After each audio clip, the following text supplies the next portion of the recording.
Hoje a gente vai mergulhar num universo que, olha, acho que muitos de nós conhecemos bem. Aquela busca por soluções naturais, mais simples para o bem-estar do dia a dia. E o nosso foco hoje é uma das bebidas mais famosas do planeta quando o assunto é tranquilidade: o chá de camomila. Ah, sim. Uma bebida que parece ter um lugar cativo na cozinha e na memória afetiva de quase todo mundo, não é? Totalmente. A base da nossa conversa hoje é um guia, assim, bem conciso, mas cheio de informação sobre os benefícios essenciais da camomila. E a nossa missão aqui é tentar desvendar um mistério, por assim dizer. Como que uma planta que parece tão simples, que a gente associa quase que só a uma boa noite de sono, pode ter uma lista de, sei lá, superpoderes, que vai do alívio de cólica até cuidado com a pele. Mas a gente vai seguir as pistas que esse material nos dá. Ok, vamos analisar isso. Ótimo ponto de partida. Porque essa popularidade toda não é por acaso, né? O guia nos ajuda a organizar esse conhecimento que muitas vezes é popular, mas assim, meio fragmentado. A gente vai se concentrar em como as 3 propriedades centrais que a fonte destaca, a calmante, a digestiva e anti-inflamatória, na verdade não são coisas separadas. Elas se interligam, se desdobram numa cascata de benefícios práticos e, como você disse, às vezes até surpreendentes. Certo. Então vamos começar pelo mais óbvio, pela fama principal, o efeito calmante. É o que todo mundo pensa primeiro, né? Mas, sendo sincero, quanto disso é um efeito químico real da planta e quanto é simplesmente o ritual, sabe? O ato de parar, esquentar uma água, sentar e tomar algo quente antes de dormir. O guia ajuda a gente a diferenciar essas coisas. Essa é a pergunta-chave. E a resposta é que as duas coisas se complementam, mas o guia deixa claro que existe sim uma base bioquímica, não é só placebo. Ah, então não é só a vibe da coisa. Não mesmo. A fonte aponta o uso para combater ansiedade, estresse e insônia como a principal aplicação dela, para relaxar o corpo e a mente. Isso já sugere uma ação no sistema nervoso central. O ritual de fazer o chá, claro, ele potencializa o efeito. Ele cria uma pausa, um marcador psicológico de que o dia de trabalho acabou e o tempo de descanso começou. Entendi. Então o ritual meio que prepara o terreno e a planta entrega o efeito. Exatamente. E um detalhe que a fonte traz, que parece simples, mas é super importante, é a dica de tomar o chá à noite. Isso reforça a ideia de um uso intencional, sabe? Não é um tratamento que você toma de manhã para ter efeito à noite. É uma ferramenta de ação relativamente rápida para induzir o relaxamento naquele momento, para ajudar a, como posso dizer, desligar os motores de um dia agitado. Faz todo o sentido. É uma ferramenta específica para uma tarefa específica. Mas o que eu acho fascinante é como esse efeito de desligar os motores não se limita só à nossa cabeça. O guia sugere que o corpo todo responde. E o próximo ponto é um exemplo perfeito disso: a digestão. E a transição entre esses 2 pontos não é coincidência. Na verdade, um leva diretamente ao outro. A mesmíssima ação relaxante, que ajuda a acalmar a mente ansimosa, tem um impacto direto nos nossos órgãos internos. Ah, então é aí que a mágica acontece. A fonte lista alívios bem concretos: dores de estômago, gases, cólicas, aquela sensação de inchaço, e diz principalmente após as refeições. É muito fácil se identificar com isso. Aquele desconforto depois de um jantar mais pesado, né? Exato. E a conexão é bem direta. O estresse, a ansiedade fazem nosso corpo liberar hormônios que podem contrair os músculos lisos do nosso trato digestivo. É por isso que dá dor de barriga quando a gente fica nervoso? Exatamente por isso. O que a camomila faz ao promover esse relaxamento no sistema nervoso é enviar um sinal de pode relaxar para esses músculos também. Como os músculos do estômago e do intestino menos tensos, a digestão flui melhor, as cólicas diminuem, a sensação de inchaço melhora. Uau! Então, não é que a camomila tem uma bala mágica para o cérebro e outra para o estômago. É o mesmo mecanismo de relaxamento atuando em sistemas diferentes do corpo. É isso aí. E essa é a grande sacada de muitos remédios naturais eficazes. Eles não miram num sintoma isolado como um analgésico que só tira dor. Eles atuam num sistema fundamental do corpo, como a nossa resposta ao estresse. Ao acalmar esse sistema, você não só melhora o sono, mas também a digestão e, como a gente vai ver, até a tensão muscular que causa dor. É uma cascata de benefícios. Essa ideia de cascata de benefícios muda tudo.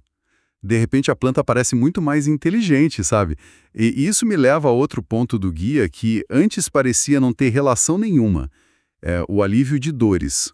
A fonte cita dores de cabeça e cólicas menstruais. Como esse efeito calmante se aplica aí? Nesse caso, entra em cena a segunda grande propriedade da camomila que o guia destaca, a ação anti-inflamatória. Ah, ok. Ela trabalha em conjunto com efeito relaxante. Muitas dores que a gente sente no dia a dia têm um componente inflamatório por trás. Certo, a gente ouve muito essa palavra, inflamação. Mas o que ela significa nesse contexto de uma dor de cabeça, por exemplo? De forma bem simples, a inflamação é uma resposta de defesa do corpo. Só que às vezes essa resposta é exagerada ou acontece onde não deveria. No caso das cólicas menstruais, elas são causadas por contrações fortes do útero, que liberam substâncias inflamatórias que causam a dor. Entendi. E no caso de dores de cabeça tensionais, a contração dos músculos do pescoço e do couro cabeludo pode gerar uma resposta inflamatória local. A camomila, segundo o guia, atua como um anti-inflamatório suave.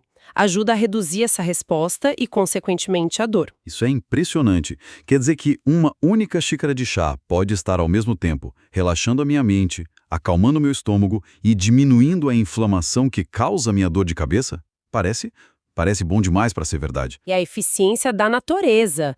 Não são 3 benefícios separados, mas 3 manifestações de um conjunto de ações integradas, sabe? O relaxamento muscular ajuda na dor de cabeça e nas cólicas. E a propriedade anti-inflamatória ataca a raiz bioquímica da dor. As coisas estão todas conectadas. Até agora, a gente falou muito sobre remediar problemas. Estresse, má digestão, dor.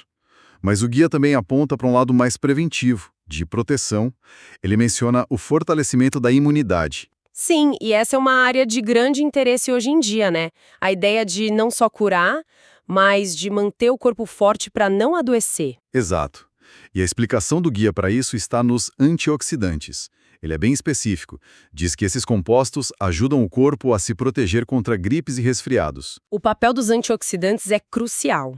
Se a gente pudesse usar uma analogia, imagine que as nossas células estão o tempo todo sob ataque de moléculas instáveis, os radicais livres. Eles são como pequenas faíscas danificando tudo. E esse dano pode enfraquecer nosso sistema imunológico. Ok. Os antioxidantes, como os da camomila, são como os bombeiros que apagam essas faíscas. Eles neutralizam os radicais livres, protegem as células e permitem que nosso sistema de defesa funcione com capacidade máxima. Gostei da analogia dos bombeiros. Deixa a função deles bem clara. E essa ideia de proteção e ação calmante me leva à parte que, para mim, foi a mais inesperada de todo o material. O uso da camomila na pele. Espera um pouco. O guia fala em usar o chá em compressas. Eu sempre pensei nisso como algo para se beber. Um uso tradicional, muito eficaz, que às vezes a gente esquece. E a lógica é exatamente a mesma que a gente já discutiu, só que aplicada de fora para dentro. O guia sugere o uso em compressas para acalmar irritações, acne, alergias leves. A pele também inflama, também fica irritada. Peraí, ou seja, as mesmas propriedades anti-inflamatórias e calmantes que funcionam no estômago também funcionam em contato direto com a pele. Precisamente. A inflamação é um fator central na acne, por exemplo. A vermelhidão, o inchaço, são sinais de inflamação. Em uma reação alérgica ou uma picada de inseto, a mesma coisa. Ao aplicar uma compressa fria do chá de camomila, você está entregando aqueles compostos calmantes e anti-inflamatórios diretamente no local do problema. É por isso que camomila é um ingrediente tão comum em loções, cremes para bebês. Nossa, faz todo sentido agora. O guia apenas nos mostra uma forma caseira e direta de obter esse benefício. Isso é incrível. Relaxa a mente, relaxa o estômago e agora relaxa a pele.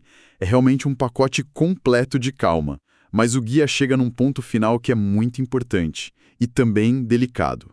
Ele fala sobre o uso tradicional em bebês para aliviar cólicas. Isso é algo que passa de geração em geração, né? Quase um conhecimento universal. Sim, e é um território que exige muita, mas muita responsabilidade. É exatamente aqui que o guia faz um alerta, que é talvez a informação mais crítica de todo o material. Com certeza. Depois de mencionar que o chá é conhecido por ajudar com as cólicas dos bebês, o texto adiciona uma frase curta, mas que carrega um peso enorme. Mas deve ser usado com orientação. E essa ressalva é fundamental. O organismo de um bebê é imaturo, extremamente sensível. O fato de algo ser natural não significa que seja inofensivo ou que possa ser usado de qualquer maneira, sabe? A concentração do chá, a quantidade, a pureza da erva, tudo isso importa imensamente. A orientação de um pediatra é indispensável. É o profissional que pode dizer se é apropriado para aquele bebê, qual a diluição correta, frequência segura, e se não há outras condições que precisam ser investigadas. É um lembrete muito poderoso de que conhecimento popular precisa ser filtrado pela ciência, pela segurança. Natural não é sinônimo de use à vontade, especialmente com os mais vulneráveis. Perfeitamente colocado. Essa advertência da fonte mostra uma grande maturidade.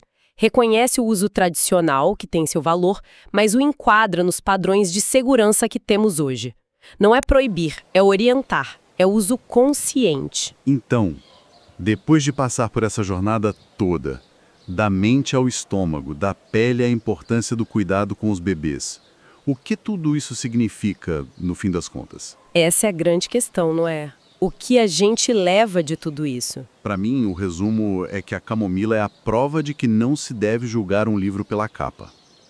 O que a gente achava que era um simples chá para dormir se revelou um recurso multifacetado.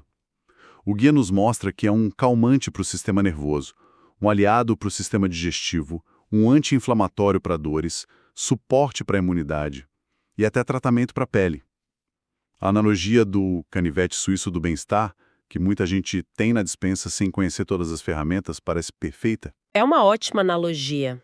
A síntese final que a gente pode tirar é que um pequeno conjunto de propriedades centrais, o acalmante e a anti-inflamatória principalmente, permite que uma única planta entregue uma gama de benefícios que é surpreendentemente ampla e conectada. Não são 10 qualidades diferentes, são 2 ou 3 qualidades fundamentais que se manifestam de maneiras diferentes pelo corpo. Entendi. E essa eficiência biológica provavelmente explica por que ela é tão valorizada em tantas culturas há séculos. O guia que a gente analisou só organiza e confirma esse conhecimento de uma forma clara. Fica óbvio que existe muito mais complexidade e ciência por trás daquela simples xícara de chá do que a maioria de nós imagina. Exatamente. E isso nos deixa com um último pensamento para reflexão. A fonte nos mostrou uma lista de benefícios práticos e interligados. Então, a reflexão que fica é: considerando a variedade de usos, desde acalmar a mente até aliviar problemas de pele, como a percepção de uma planta como simples ou comum pode nos fazer subestimar sua complexidade e a gama de seus efeitos no corpo humano.